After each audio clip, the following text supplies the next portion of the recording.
Menteri Kesehatan Budi Gunadi Sadikin memastikan telah menyurati seluruh rumah sakit agar tidak khawatir menerima dan melayani pasien BPJS PBI dengan penyakit kronis. Dalam rapat dengar pendapat dengan Komisi 9 hari ini di DPR, Menkes menyebut 120.000 pasien kronis sudah disetujui pemerintah dan DPR untuk diaktifkan kembali status BPJS PBI-nya. Menkes menyebut pemerintah melalui Kemensos menjamin biaya layanan mereka sehingga fasilitas kesehatan tidak boleh menunda atau menghentikan pelayanan.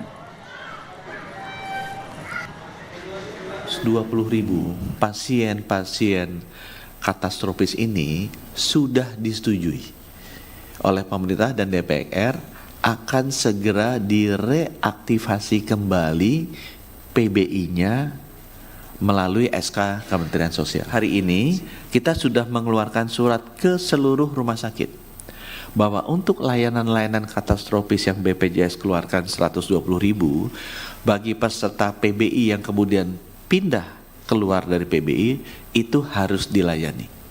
Jadi kita keluarkan suratnya hari ini. Sekarang saya pribadi akan sudah minta Pak Sekjennya saya juga sekarang sedang meeting agar Kemensos kalau bisa mengeluarkan juga.